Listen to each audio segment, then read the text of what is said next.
So my name is Kate Paisani, and I am the director of CARLA, who is sponsoring this talk today. We are really excited about today's presentation. CARLA has just begun a new project on social justice and language education, and so we invited these colleagues to come today to share their work in this area. So let me introduce our four speakers. Sorry. Okay, so we have four speakers today. The first is Abelardo Almazán-Vázquez, and he is a Spanish teacher at the Putney School. Our second presenter is Jenna Cushing-Leubner, and she is assistant professor at the University of Wisconsin-Whitewater and president-elect of MCTLC, the organization that's going to be featured in today's talk. The third presenter is Megan Budke, and she is the current president of MCTLC and a teacher at Wayzata Public Schools in Minnesota. And our fourth presenter is Pang Yang, and she is a heritage Hmong teacher at Osseo Public Schools, also here in Minnesota. And she's the 2019 MCTLC Teacher of the Year. So I will let the presenters tell you the title of their talk, and I will just turn everything over to them. Yeah, thank you. So our talk today is we're going to work through a journey of organizational transformation through radical listening. This is our journey that has taken place over a number of years, and we're going to share our story, but also give some space for you to find connections and things that might resonate with you, and think about perhaps some actionable items you can walk away with. To start us off today, I'm going to turn it over to Abelardo. He's going to share with us just a few check-ins so we can know more about our audience, and then we're excited to share our story with you.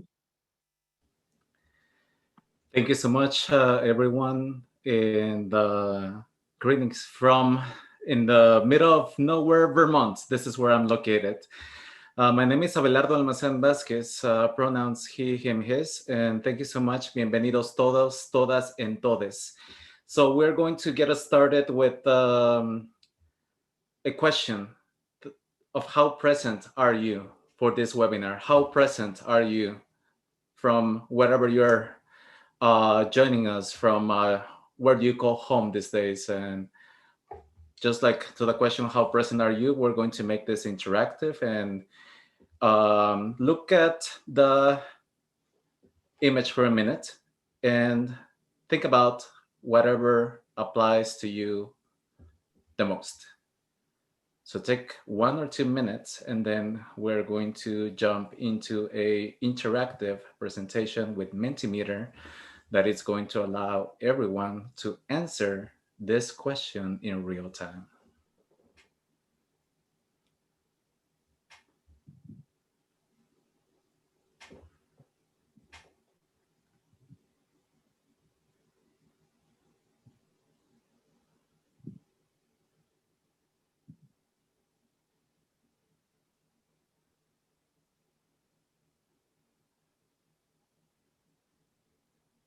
All right, we're going to go to the next slide, please. I'm going to put this in the chat for everyone in case you don't have a phone with you on Mentimeter. But for those of you who are able to do a quick yes, it's in the chat right now. So if you can click at it and answer. How present are you from this webinar? You can say, not very, I'm Zoom exhausted. That's real. That's Zoom exhaustion. It's a real term. You can say, I'm present, but I'm also multitasking in other tabs. You can be also tweeting the live session. You could be also answering an email, whatever. You can say that I'm present, but I'm tired of teaching and grading these days. And let's be honest, that's a real thing. Let's hold space for many of us who are doing multiple tasks. We are doing a lot these days, and let's acknowledge that. You can say that you're present and ready to engage from everyone, not only here from the United States, but from many, many other places beyond Uncle Sam's land. And finally, you can say, oh, wait a second, what day is today? Totally valid. So when you're ready, you can submit, and we're going to be sharing the results in real time.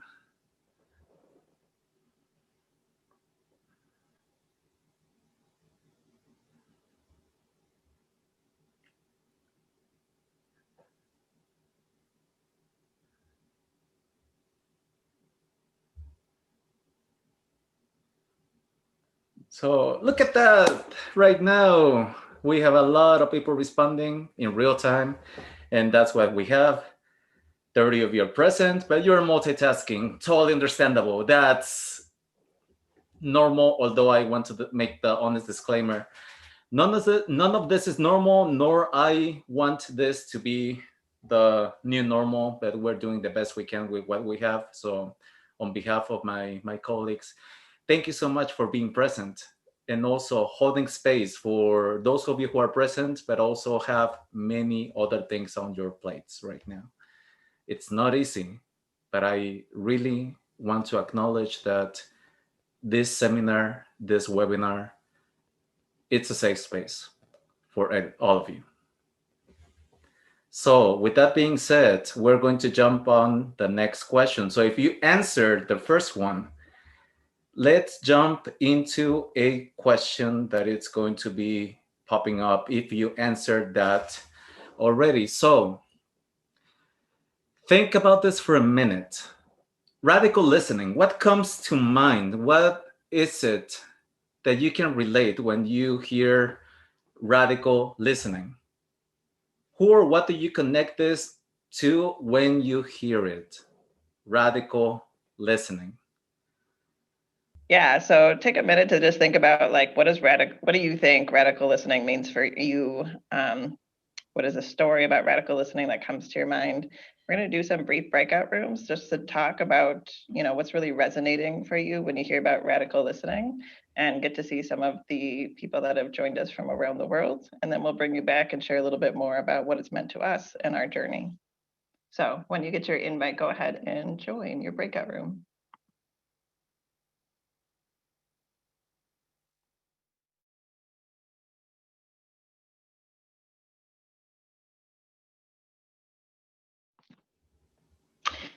So my name is Megan Budke. I served as the president of MCTLC last year. I'm currently serving in the role of past president. And we just want to give a big thank you to CARLA for providing us the opportunity to not only share our journey, but also dialogue as organizations, leaders of organizations, leaders in our community about how to support our most marginalized communities and better understand the action needed to truly prioritize equity and inclusion in the framework of our local, our state, and our national organizations. So I'm here today as a representative of the Minnesota Council on the Teaching of Languages and Cultures. We call it MCTLC. I represent a team of individuals who dedicate their time, their talent, and sometimes even their treasures to support a journey of radical listening. Our mission at MCTLC is to advance the teaching of languages and cultures in Minnesota. But are we really advancing the teaching of all languages and cultures? Or have we traditionally prioritized the advancement of a select few languages and cultures? We hold an annual conference every year. We have hundreds of language educators from around the state attend our conference, which might give you the impression of success. However, we learned that it isn't about who is attending your conference, but rather it's about really who's not attending your conference. For us, it was which groups of languages and cultures were noticeably absent. And we discovered that a large portion of our educators who taught less commonly taught languages were actually not attending our annual state conference. So to share a little bit of that story, I'd like to introduce Pang Yang. She is our 2019 World Language Teacher of the Year in Minnesota. Pang is a Hmong language and literacy teacher for Osseo Public Schools in Minnesota. And Pang, I'll invite you to share your story. Okay, what's your name, Megan? Nhớ rằng Shadow, Kulumbe Hua Pang Yang. So exactly about 5 years ago, this time period, was when I accepted the position to take on building a brand new Hmong language program with very limited resources. I was extremely nervous about taking on this important role without much guidance or Hmong language colleagues by my side. I wasn't even a new teacher. I had been teaching for quite some time in my career. And so Fortunately, I was able to find two of my heritage Spanish colleagues and Dr. Jenna Cushing-Leubner. They actually became my allies early on and helped me get started. And when they encouraged me to attend the MCTLC conference in the fall of 2017, I remember that day walking into the Earl Brown Center alone on that cold fall day. And I went from conference presentation to conference presentation. And I noticed that I was really the only one who was Hmong. And at the luncheon, as I listened to the keynote speaker that year, the Native American man who spoke about how his language group decided which translation to take after listening to all the possible answers from the experts in the room, and the shortest translation was often chosen. And inside my heart, I wondered, where do I even begin that conversation with my colleagues if I'm here alone, my Hmong language colleagues? And as I glance at the hundreds of attendees listening to the presentation, not a single Hmong language colleague in sight, and my heart dropped in sadness. I said, where's everybody? So where have my Hmong language colleagues been for the last 15 years since they started this journey? And that loneliness kicked in, but I wasn't about to give up. Shortly after the session, the presentation, I went straight to the president of MCTLC and I asked her, how can we make MCTLC more inclusive? And then the rest is history. And so shortly after that, I went to find Dr. Jenna Cushing-Leubner and told her what had happened. Yeah. So in hearing Pong's story, we invite those who lead organizations to critically reflect. When groups of people are not present or they're not being served by your board, your conference, your membership, are they getting support elsewhere? If the answer is no, then that's really our call to action. We have a responsibility to build the needed supports for our marginalized communities through relationships and networks. And to share a little bit more about the resulting journey of how MCTLC did this, I'm going to turn it over to Jenna Cushing-Leubner to tell a little bit more about what happened when we started asking the question, how can we make MCTLC more inclusive? Thanks, Megan, and thanks, Pong, for sharing that story. I've heard that story so many times in so many different contexts, and every single time it rings in a different way. So when Pong was attending MCTLC that first year and turned and talked to me about this experience she was having, and I were actually there presenting with a group of other heritage language educators. They were a group of Spanish heritage language educators. And this group of Spanish heritage language educators, although they represent our most commonly taught language, not only in Minnesota, but also in the United States, most commonly taught language other than English in Minnesota and the United States. This group of heritage language educators had also almost never attended this conference that was intended to support the professional development and growth of language educators in the state. And we were presenting together, talking about what less commonly taught language and most commonly taught language, heritage language educators can learn from with each other and create in collaborations with each other. And this panel was the only heritage language focused presentation and professional development opportunity at the entire conference, which was running 2 days long. And when I talked to these Spanish teachers, they said, you know, I'd come to MCTLC before, but it was really not meant for me, even though on paper it should have been. And it was meant for me maybe when I was teaching a very different group of students and teaching in a very different context. But once I became a heritage language educator, it just didn't offer me anything, and it wasn't a good use of my time and energy.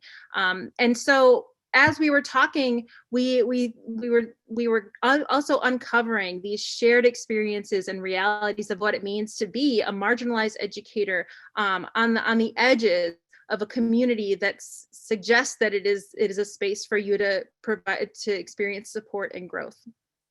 And that really connected also to the experiences that this group of teachers' own students were having in the school system. the reason we have heritage language education programs in the first place, which is that our schools are English dominant places or English only places that really make their work into make it their work to subtract and remove home languages, knowledge systems, and cultural practices and replace it with English, only to then tell this same group of students, young people who are primarily students of color with immigrant histories in their own personal and family backgrounds, that now you are also limiting your fears because you become an English dominant person, and you know you really need to be multilingual to be successful on the global scale in our world. And so this group of heritage language teachers, we worked together. We had kind of gone into the conference under the radar, and we had this little table where we were all talking together. And from the conversation that Pang had with us, she then turned and she tapped on the shoulder of the president at the time of the organization and said, you know, exactly this story that she just shared with us. And that president said, maybe you should talk to the person who's going to be president next year and see what they can do. And instead of being pushed off by that and shrugged off by that, because there was a whole group of us together, that became something in the organization. And MCTLC saw that there was value in this group of educators who might attend the conference who hadn't otherwise been there. And they created a strand that first year. And I'm not going to lie, that first year that the strand was created was sort of a jumble and last minute. So the conference was coming up and they said, I think we have enough sessions now for a heritage language focused strand. And that was because this group of teachers had thrown a bunch of sessions into the application process, and we had kind of on this grassroots level brought other heritage language teachers in and said, we need to push the organization to create a space for heritage language educators. And so that first year, a heritage language education strand was created in a very haphazard way. And that first year also, we brought together a group of Hmong educators. And this group of Hmong educators were coming from Minnesota and Wisconsin. They had been largely isolated with limited to no professional development, focusing on the work of Hmong language reclamation. And we began gathering in a space that was separate from the conference, but in the same location of the conference. And we created professional development that was desired by this group of educators for this group of educators in a space that was shared but separate. And over the last 3 years, what that has turned into is a much more integrated heritage language education strand that brings together both less commonly taught languages and Spanish. Last year, it was Spanish and Hmong primarily, and next year it is a really intentional move to bring together Spanish, Hmong, and Somali. And we also then shifted even more so to say, like, we need to respond to the reality is that our heritage language educators, especially less commonly taught language teachers, are primarily teachers who have immigrant and oftentimes refugee backgrounded experiences themselves. And so what does it mean to provide a conference and a professional development space, an organizational structure that completely ignores and pretends like that is not a reality, both in the lived experiences and expertise of this group of educators and in the lived experiences and needs of the students who they teach languages to every single day. So what this has created for us is MCTLC attempting as an organization to really take on a transformative journey to carve out spaces that are particular to groups of teachers, but also then use those carved out spaces to really transform into a completely different environment what is offered by this organization and who it offers it to, and which communities are really part of the design process for that. So this is a story about intentionality. It's a story about design, and it's a story about efforts to change that involve successes and mistakes and reconsiderations along the way.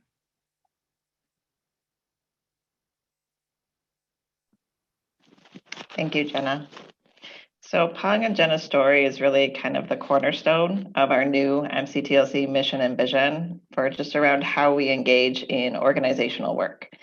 But this work was really only the beginning of our journey, and it's not the end.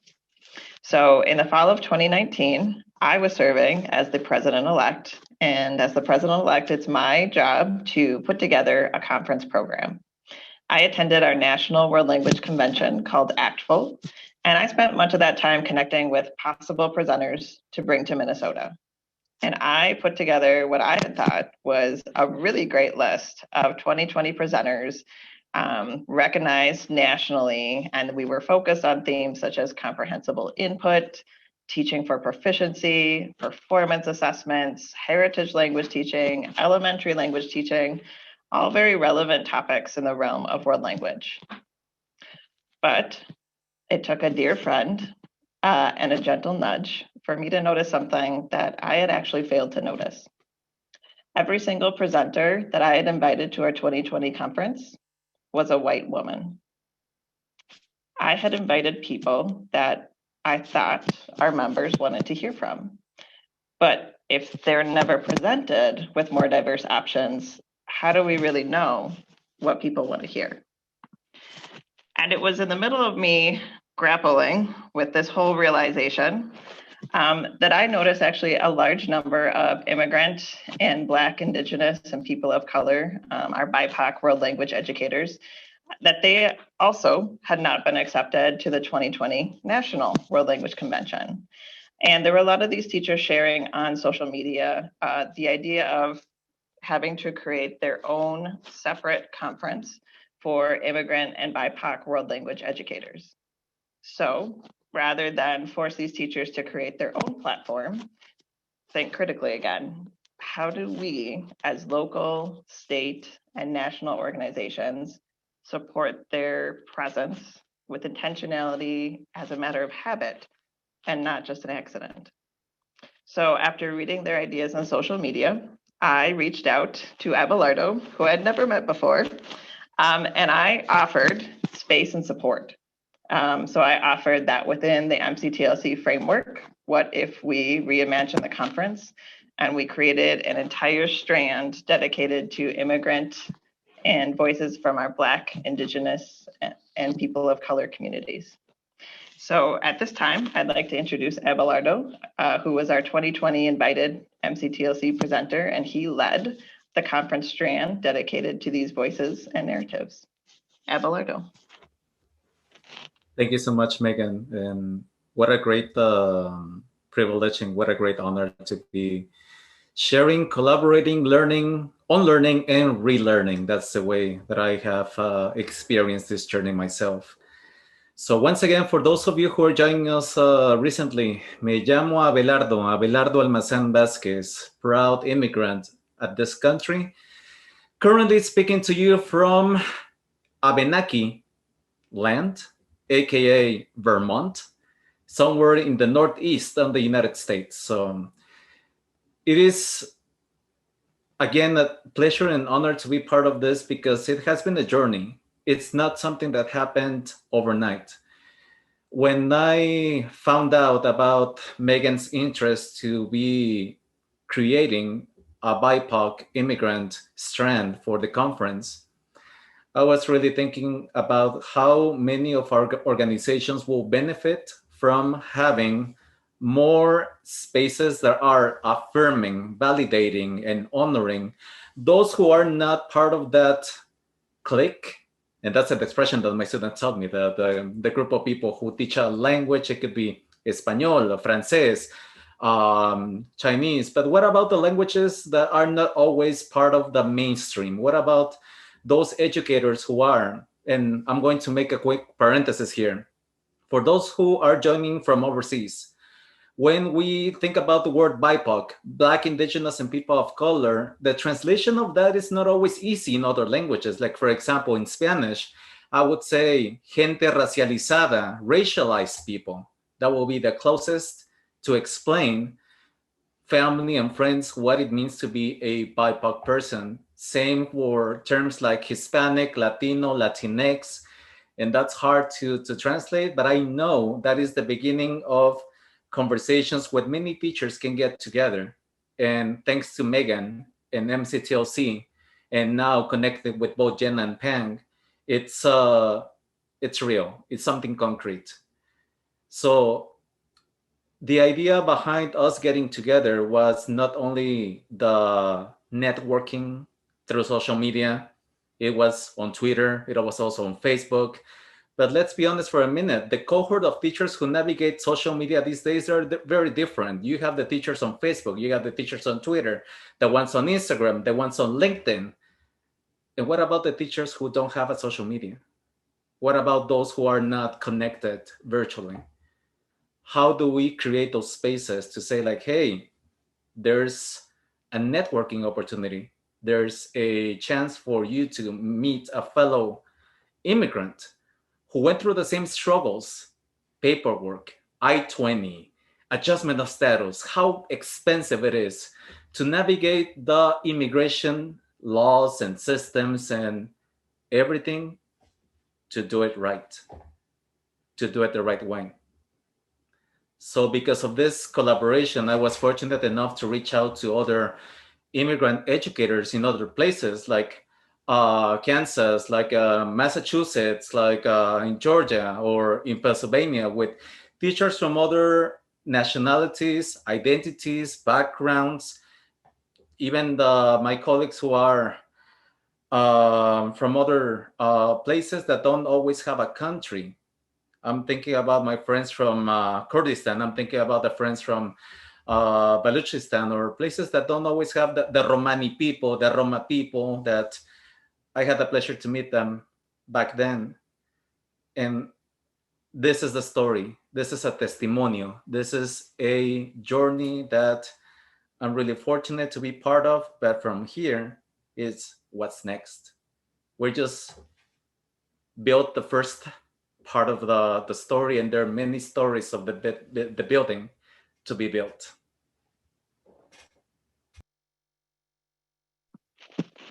Thank you. So I'm going to invite us to think critically again on your organization, because typically organizations respond to requests from their white members. So just think about it. Who are the people that present at your conference? Who's the keynote? Who are the invited presenters? Who are your teachers of the year? Who sits on your board and guarantees them the ability to make and influence decisions for the organization? These are really, really hard questions, but they're so needed. They're very needed conversations to have as a starting point for launching in a direction that looks and feels very different and creates these inclusive spaces. We need to take time to hear the silence. It takes a village, but there are some parts of our village that are still struggling to make their presence known to us. It's not because they are silent. They are not. If we aren't hearing them, it's really because we're just not putting ourselves in the same room as them. They're out there and they have voices, and many of them have platforms or are in their communities and spaces sharing their story. But we need to take the time as representatives of the white community and the white population to step out of our zones, our comfort zones, and really listen to what the stories that are out there that are being told.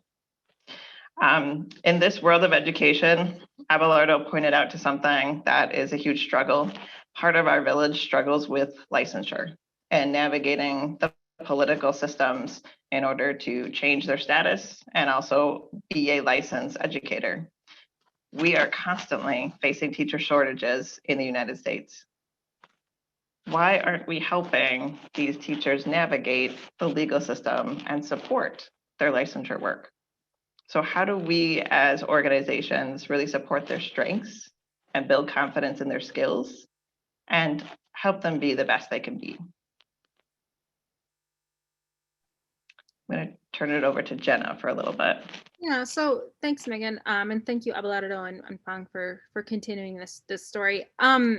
What we're describing here, I mean, I think it's easy to think about individuals, especially when we're talking about racialization, which I do want to recognize that we have a large number of people here who are from the United States and have, a range of familiarity with terminology around racialization.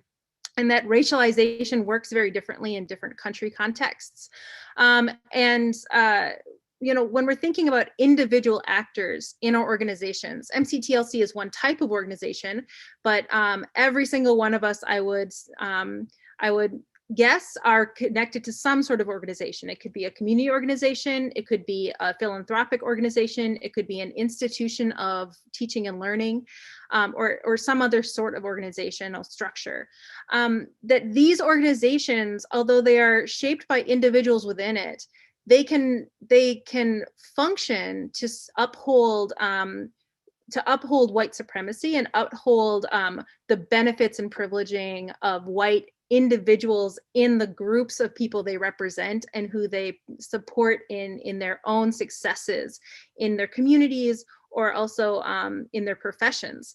And so when we talk about organizations, I want to think about organizations as being capable of consisting of people of color, Black, Indigenous, and people of color who don't identify as Black or Indigenous, people with a range of immigrant experiences who might be positioned as being white in the United States and have very recent immigration experiences and are struggling against a very problematic immigration system in the United States. All of these things are happening within organizations that at the same time can be upholding the over benefit and over support and marginalization, over benefit of white individuals and communities, and then marginalization of Black, Indigenous, and communities of color who are not Black and Indigenous. So this idea is how an organization can perform solidarity and present itself as being in support of communities who are marginalized by the organizations themselves, the institutions themselves. We often see this in terms of, you know, like identifying a single effort that they have made. So for example, saying like, oh, well, we have provided a special option that is a discounted rate to attend the conference for people who are Black, Indigenous, or teachers of color who are not Black or Indigenous. And that's a single thing that might be lauded. It might be put out on social media, on their website, but this is not transformation, right? So this is an example of performing solidarity and performing responsiveness without engaging in actual transformation, because transformation actually upturns the stability of an organization and an institution that has been developed and rested on maintaining the same practices over time that end up benefiting usually white teachers and communities and marginalizing or absenting everybody else. And so this is when we talk about performative allyship of organizations. That's an example of performing solidarity, performing responsiveness. What we are urging organizations to think about and to act on is to take up radical listening. So radical listening, if you think about mathematics, if you think about Black liberation struggles with Angela Davis, radical means to get to the root of something. So radical listening means listening with the sole purpose of hearing what is at the root of the issue and the circumstances that are marginalizing and or absenting people who deserve and need to be served and are not being served, or not present in decision making, and then transforming in direct response to those issues. So listening for the root and then transforming in response to that root. And so radical listening is an active project, and it's a process that requires destabilizing organizations and destabilizing institutions, destabilizing these closed communities of who is benefited and privileged within our systems that are really about benefiting and privileging white educators and white communities and white youth. So this means listening and acting, right? As for MCTLC, as a state world language organization, you know, I would say that the journey wasn't one that was started off for the purpose of transformation, because again, that destabilizing is not desirable for most organizations. It could mean the financial ruin of an organization, but in reality, that destabilization has the potential to flex and change and adapt in ways that strengthen the organization over time, because it brings together people who are not being represented and served by the organization. And so as the organization transforms in direct response, it actually strengthens itself and broadens its base. So one example of this is that MCTLC created a space. They created a strand, right?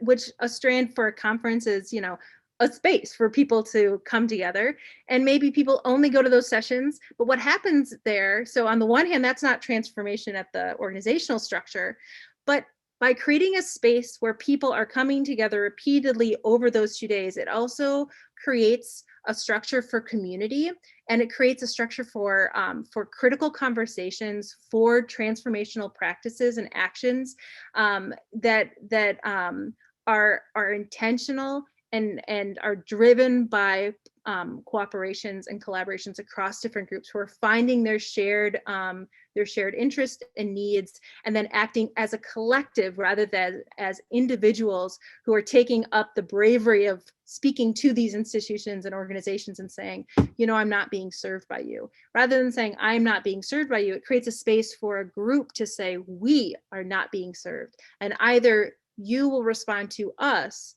or we will create a space for us, which is another option, right? So from that group, the decision might be to say, we are going to create our own space. And we have seen this time and time and time again. I'll take the example of, TESOL and the National Association of Bilingual Education. The existence of the National Association of Bilingual Education is because of a split within TESOL, saying that the focus on sustainable multilingualism is not there, is not strong enough. Bilingual education and bilingualism is being marginalized to the point that we are going to create our own space in order to serve our community. And that is a version of transformation that radical listening can produce. Radical listening is not only to strengthen the organization. Radical listening is designed to support and strengthen the community itself. And if the organization is able to create a space where the community is at home and served by it and in central ways, then radical listening does serve the organization. If radical listening means that the community recognizes they are not being served, and that they have the power base to create their own spaces to serve themselves, then that is the transformational act that comes from radical listening. There's so much power in approaching transformational change in these ways.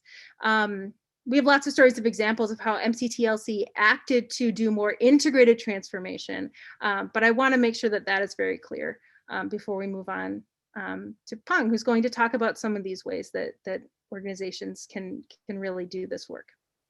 Mm-hmm. Thank you, Dr. Jenna. All right, so consider some of the following ideas here. So think about, who is absent. Think about your board, your membership, people who are coming to your conference. Who's missing? Who's not a part of that village? Okay, and are those pieces in your village that are not noticeably absent? So are they receiving support elsewhere? And if they're not receiving support anywhere else, that's your call to action. And don't wait for them to find you. You got to open your doors to these absent voices who have that desire to change that outlook of your organization into something beautiful. But remember, alone you go faster, and together we go farther. So instead of saying, we can't do this and we can't do that, but ask the question, why not? Okay. Back to you, Jenna. Yeah, so one last thing, I know I've spoken a lot recently. So one last thing for us to consider that is a call to action from this that could translate to other organizations is that representation matters. And this is a catchphrase, but representation matters in ways that are not aesthetics, that are not about the surface level of the organizational structure.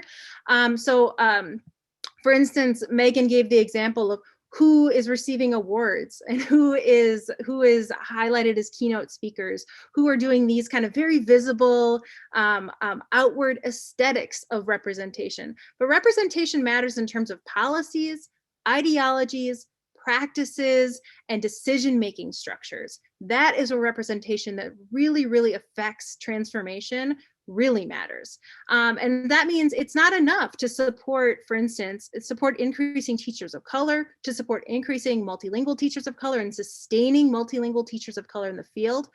We need to support and sustain and recruit and retain multilingual teachers of color who teach in ways that are deeply rooted and connected to communities, who are cognizant and understanding of the power of organizing structures and the histories and power in grassroots educational efforts led by communities, who are knowledgeable about knowledge systems that are outside of European knowledge systems that are prevalent in our school system and really structure our school systems, that are understanding of critical literacies and how racialization happens in the context where they're teaching and how it impacts their students who they're teaching and the communities who they themselves come out of and are connected to, or maybe are not coming out of but are still connected to in the teaching of the young people who were raised up and loved most by these communities.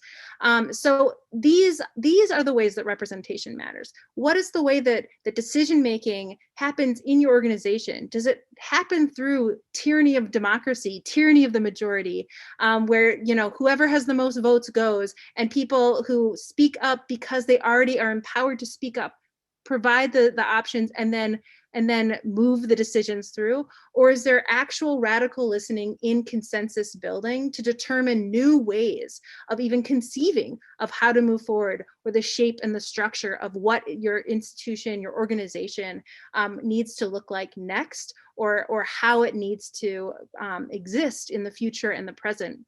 Those are the representations that matter. So we have to actively seek to diversify our decision-making boards, for example, and our decision-making structures.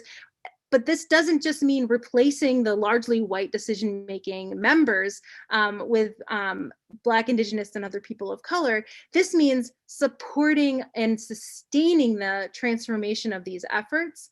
We know how to do this because we mentor up largely white early career, early scholar folks into these leadership positions, and we understand what it means to have these mentoring structures, to see, to identify possibility and potential in somebody, and then support and mentor them through to turn it over so that they can sustain leadership of the organization. We know how to do this in our organizations. Do we actively do that in the support of recruiting, sustaining, mentoring in through an effort of transformation, our BIPOC members and leaders and community members into organizational structures of leadership? And that means not mentoring in to make the same decisions that the institution or organization has historically made, but mentoring them in to engage in the transformational leadership that they are capable of leading in because of their ability to listen in different ways to the communities they themselves are a part of. So that is that's a major shift in our transformation. A common running theme you might have noticed is that all this work that really strives towards equity begins with knowing individuals. We can't work towards equity without listening and building relationships. We need to strive to reach out and build relationships with our immigrant and our BIPOC educators, and then work to create the networks that are going to provide them the systems of support that they so desperately need. So this might include things like, imagine that you are hosting a conference, an organization. It could be NAVE or MAVE or ACFO or any of these organizations where many of your educators will probably come from a background that is not from the United States, or from countries where immigration system is hard to navigate. Here's a radical idea. What about having a booth sponsored by the organization that has immigrant lawyers, an organization that has the opportunity to invite immigrant attorneys who can be there helping, guiding, nurturing those educators, so then they don't have to worry about what paperwork do they need to fill, how much money they will have to spend. If that comes from that organization, in this case, again, it could be one of the ones that will have teachers who are immigrants or who are not from the country where they were born originally. That could be a huge help.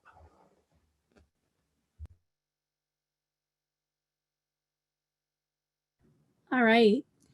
Affinity spaces are also extremely important. Affinity spaces where educators can gather and share ideas are a must.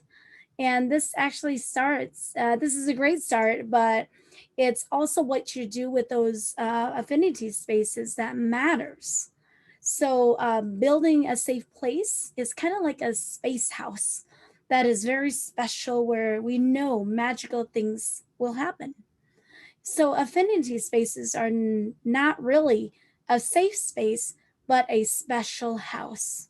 Okay, not just a space, but a special place where we know things will come alive, ideas will come alive. And if these spaces are strategically planned, organic leaders will emerge, and the group will develop a sense of community, develop trust, and bring alive conversations to topics that need it the most, and bring forth actions to life. The purpose must be clear and political free, benefiting all parties throughout without a hidden agenda. So the fire that was once apparent in the stakeholders of color will then be reignited again. And I've seen this happen, and that's why I'm able to kind of share it from my perspective as a teacher of color. Also, here's another invitation. What about echando desmadre, like my good friend Jose Medina, Dr. Jose Medina would say? Disrupting the space, disrupting the norm, the curriculum, asking those questions of what it means to interrupt, what it means to question, what it means to challenge the notions of what are we doing these days beyond slacktivism? Yes, slacktivism, just like it's so easy these days to type something on your social media and say like, okay, I did my job for today. But what about challenging the curriculum at your institution, asking those questions about how do we challenge what it means to be an anti-bias, anti-racist teacher these days? And not only the United States, but beyond too. Have those difficult conversations and leaning with those educators who challenge you to be a better version of what you were yesterday.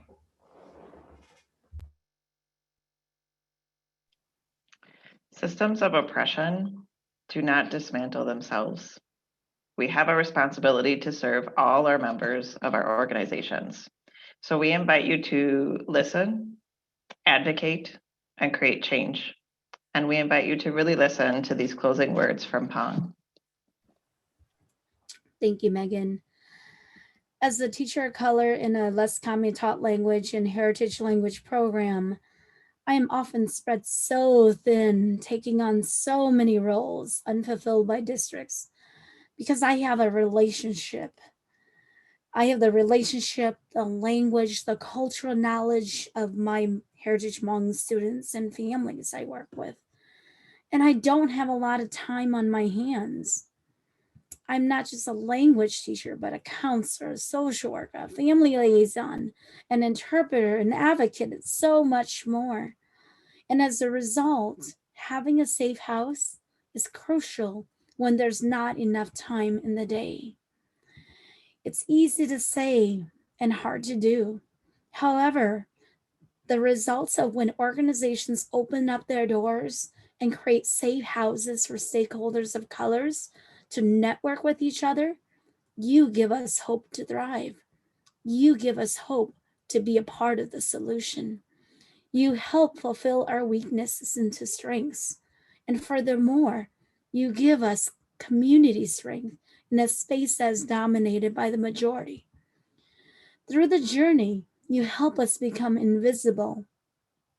Help us become visible in an invisible space, bringing light into the darkness before us. This is really the way to do organizational transformational work, inclusive rather than just for the elites or the privileged. The time is ticking. If not now, when? And I ask you again, where is everybody? Thank you. So I'm mindful of time here, and I'm going to perhaps turn it over to Kate to see if there's any last minute questions we want to answer, and just bring a closing because I know people have other places to go. Yeah, I want to thank our 4 presenters, and if you want to unmute and give a round of applause, you're welcome to do so. Or if you want to use the reactions to do that, you're welcome to do that as well. We do want to be respectful of people's time. We know that we have now reached the 1 o'clock hour. If our presenters are willing, we do have a couple of questions in the chat if you want to stick around. And for those of you who are able to stay for a few minutes, we can address the questions. Is that okay with you guys, Jenna, Megan, Pang, and Abelardo? I'm okay. I'm not teaching today, so I'm okay, but I don't know. So we have just emailed my students that I'm going to be a little bit late, but that's fine. Okay, well, so there aren't a lot of questions in the chat, but there is one that I think is really relevant to some of the things that you've been talking about today, and it's particularly relevant to teachers who are here from the state of Minnesota. So the question is from Amanda, and it is, what are the current possibilities for pathways to licensure in Minnesota for heritage language teachers of less commonly taught languages? Do many of these teachers move through the tiered system through experience? What supports does MCTLC currently have in place for licensure? Good question. Amanda must have been listening to all our recent conversations, because that is something we talk about a lot. Jenna, do you want to share a little bit about maybe what's on your radar, and I can share a little bit of our work too that we're looking towards? Sure. So Pang and I have been working on this for 2 years now. So if you're in Minnesota, our state licensing board is called PELSB. So when I say PELSB, that's what I mean. And I've also been talking to heritage language teachers in other parts of the country about the different pathways and limitations for licensure. This is particularly an issue for less commonly taught language teachers, though, because so often to get a language teaching license, you need to show that you have content knowledge expertise, usually through a major or minor in the language and culture area, which is non-existent for the most part for languages like Hmong or Kurdish or Gujarati or Khmer. And so those pathways don't exist in that way. And so also the pathway to get the other parts, the pedagogical content knowledge, doesn't make sense, because why do a licensure program, why pay for a licensure program that doesn't actually allow you to get a license in the end? So that's just one of the many kind of issues there. But we have been working for a couple of years, and we do see what we think is light at the ends or sides of that tunnel. And so there are a few different options. The state of Minnesota has some multiple pathway options. Other states in the country have multiple pathway options. And we are working on some things on this, depending on if somebody is a tier 1, tier 2, or tier 3 teacher, how many years in the classroom they have with a community expert license, and what their actual, and some of them have pre-existing licenses in other areas. Some of them only have their undergraduate degree, but no licensure experience. And so there's a lot of different pieces there, a lot of moving parts.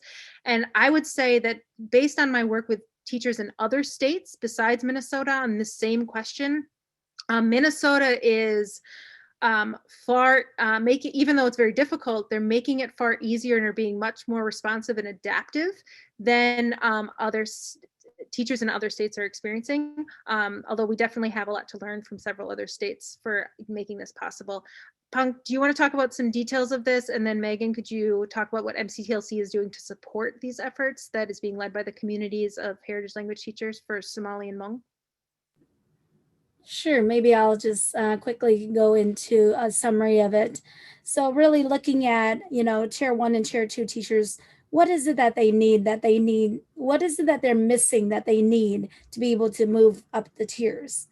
And then helping them keep on moving up the tiers and creating some kind of document where it's easy to figure out, okay, I'm in tier 1, I need to do this to get to tier 2, and so forth. And so we also have a number of teachers who are in tier 3, like in my situation, I'm licensed in a number of different areas, but I'm teaching in Heritage Hmong classes. So for me to get from tier 3 to tier 4, I have to do the portfolio pathway, which we are starting to look at. How does that work and how do we even begin? And so hopefully we will have something to share with everybody once hopefully this year ends. We will have something solid in place and say, hey, this is the way to go. Yes, so from an organizational perspective, we also know that our Somali community is really looking to build possibly the first Somali heritage language program. So we're partnering with Minneapolis Public Schools and fabulous, wonderful Somali teacher there, and what might a Somali heritage program look like, and providing some very specific targeted supports this year with a lot of different resources, finding somebody who can bring in some mentoring pieces, finding courses that they can take so they understand, what does a world language program look like? What does a heritage language program look like? What are the special pieces of the Somali language that really should be embedded to bring that identity forward? So our role is really the networking piece. And I think that's what's really important for the organization is you provide the network to get a lot of these people connected and started and supported. And sometimes, a financial piece is there, but it's much less for us in this role of a financial piece and much more a role of, okay, you need this type of PD. We know these 3 people that could do it, and who can we network with to bring in, during our own conference that we would already have anyways, to make sure that you're getting that professional development you need to continue your pathway. And then I just really encourage people to maybe Google the Minnesota Increased Teachers of Color Act. It's a new piece of legislation that's coming through Minnesota that I'm very excited about. It is a stepping stone. It's not everything we want, but it's removing some of the barriers that are in place that prevent some of our teachers of color and teachers of less commonly taught languages to get access to licensure. So it's doing things like removing some of the basic skills tests we have as teachers, because those have absolutely zero indication of how well you teach. They just don't. And so what if we instead remove those and say, if you complete the program and you show that you can, with your student teaching experience or a portfolio, that could be your pathway rather than requiring a basic skills test. So that's like a stepping stone, right? There's one barrier we can take down. And then there's other pieces in there about offering benefits to school districts who recruit and retain teachers of color. And there's also pieces about honoring licensures from other states, that it doesn't have to be a Minnesota teacher licensure program that's going to create a great teacher. We know other states create great teachers. And so again, removing a barrier so that if you do want to come to Minnesota, that sustainability of we can keep you, we can house you, we want you to stay. And we will honor some of those licensure pieces that you clearly worked really hard to do. So a really exciting piece of legislation that I have personally sent to our national organization and said, this is a stepping stone. Please watch this. And how can we replicate this in other states as well? I'd like to add that another way that whiteness is really present in our organizations is how organizations function on the individual level, and the idea that an individual organization becomes the sole proprietor. They territorialize, like this is an act that we are going to be really advocates for, and we're going to figure out how to do. But this work is really something that again requires a collective meshing of strategic leveraging of multiple organizations that have largely come into being because of the invisibilization and the absenting of communities of color from these, in this case, education and teacher education. And so this means partnering, for instance, with the Coalition for the Ethnic Studies Coalition in Minnesota, which is part of a larger US-wide organizational effort and movement, but is really built out of grassroots efforts from communities saying schools have not been serving us. Well, our teachers of color are also saying that schools are not allowing us to serve our communities. And so partnering with the Coalition for Ethnic Studies, partnering with the Increasing Teachers of Color Coalition in Minnesota, and then partnering across our institutions that have a lot more kind of automated leveraging power. So I'm at an institution in another state, but I'm able to, we have a heritage language education professional development program that we can then say, look, these courses exist. You don't have to pay course credit for it. They exist. So don't say that, the ability to become knowledgeable in the best practices for heritage language education and heritage language reclamation doesn't exist. They do exist. Your job in your state is to allow teachers to participate in a non-course version that's an intensive professional development institute that is focusing on the skills and knowledge base that we really understand is going to allow them to be a highly qualified teacher for this context. So thinking about how do we move across institutions and organizations and working together for shared and collective aims is a major part of this process. Abelardo, did you have something you wanted to add? Yeah, just like a quick reminder to many of us that when we talk about immigration, it's not a monolith. We have to be mindful about the particular circumstances that many of us have experienced, especially when it comes to things like DACA recipients, or those who are under TPS, or those who are asylum seekers, and how all of that, it's challenging, complicated, but also holding space for those stories, because in Vermont, I had a much easier time to get my papers done. But I know, and I am aware that it's not the same case for people who are in California or Texas, or in a place where the demographics are not like Vermont, which is 98% white. So I think it's also very important to recognize the challenges and complexities of a system that it's tricky. And especially when we talk about license, when we talk about translating your diploma from another country, the apostille, the apostilla, for example, what it means to get your undergraduate, your master's degree from another country, get it validated, get it like accepted in your state Department of Education. Those are the things that also are important from my point of view to be part of the conversation.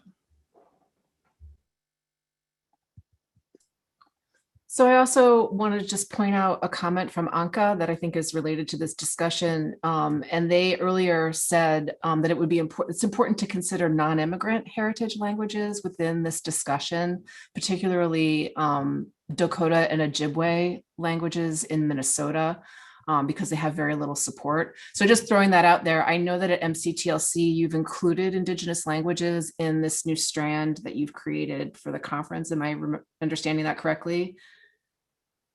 Yeah, and I think that's that is certainly on our radar, and one we really want to create a safe space for, but also that we want to be mindful that, particularly with our Indigenous communities, I think the strongest connection is, building opportunities for professional development by our Indigenous communities for our Indigenous community. I think is something that just really resonates with them, and so it's creating a space, but it's also finding places. I think of Pog when she says that safe house and safe space. So pieces that are coming along that we're trying to support, that we're excited about is recently, this past month, we had a team of Minnesota, actually a team of delegates from all over the United States. This is one of the things our national organizations helped with. We actually met with state senators and our House representatives on the National American Language Resource Center. So we have, like CARLA is a government-funded language center. We have a couple around the United States that are devoted to supporting language educators, and we are now advocating for a specific Native American government-funded language center. I think that would be a huge piece of legislation that, if we can move that forward and guarantee support for, would make such a difference. And then it opens up possibilities of connection and collaboration. And again, that professional development by Indigenous teachers for Indigenous teachers. So things that I can offer is like, we know that our students who identify as Native American, their schools get funding, either government level, either federal level or state level. But a lot of schools, like they'll have maybe 1 or 2 students and they have nothing they can really offer with those small pieces of funding. So having, again, a language resource center could be a place where we really collaborate and connect. But I also think I'd like to see more encouragement between the districts themselves. So I know like my own district recently partnered with Pog's district, Osseo Public Schools, and we actually pool all of our money together, and kids now have access to Native American language courses taught by Native American teachers in Ojibwe and Dakota. And they are online, virtual, so that anybody can access them, and they are mindful that some are during the school day and some are in the evening. And so it's things like that that I think would be great pathways to support. Finding, again, a place where we can support our teachers, but also then building more of those network pieces. How do we collaborate to pool our resources together, pool our funds together, and ensure there's really opportunities for all? Okay, well, so we're at 1:17, and I do have an obligation coming up, so I'm afraid that we're going to have to end the conversation, but I want to thank the 4 of you again. This was such an inspirational talk that you gave at the ACTFL Assembly of Delegates, and that was what prompted us to invite you to give the talk here today. And I think that it was equally inspiring for the group that attended. And one of the commitments that I made to myself after listening to your talk at ACTFL was that I was going to use my position of leadership, my privileged position of leadership, to support all teachers and to particularly support social justice efforts and this kind of radical listening that you're talking about. And this was one of our first efforts at doing that. So I really want to thank you for being brave enough to do this. I know that this, I'm just really thankful for your presence today. So, and thanks to all of you who attended. We're grateful that you chose CARLA as a place to do some professional development today, and we hope that we will see you at a talk in the future. And we wish you all a lovely afternoon. Thank you so much. Thank you all. Bye. Thank you, everyone. Gracias a la gente. Gracias, mi gente. Thank you. Gracias. Adiós.